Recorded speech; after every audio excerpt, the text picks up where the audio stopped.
Përshëndetje, sot do të përgatisim një darkë të shpejtë me produkte që shikoni mbi tavolinë.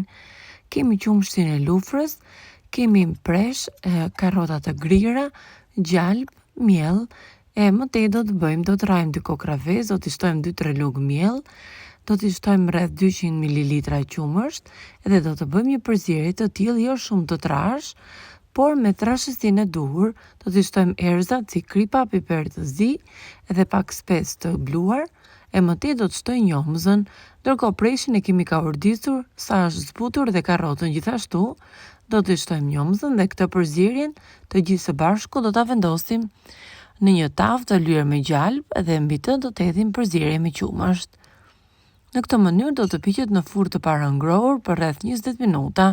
Ne sipër i kemi hedhur kaçkavall të grirë për t'i dhënë më shumë shije dhe një ngjyrë më të mirë. Do ta shikojmë se si është bërë, sa e këndshme dhe sa e shijshme. Një darkë e shpejtë dhe shumë e lehtë. Çfarë mendimi keni për këtë gatim? Lini komentin tuaj më poshtë. Faleminderit që na ndiqni.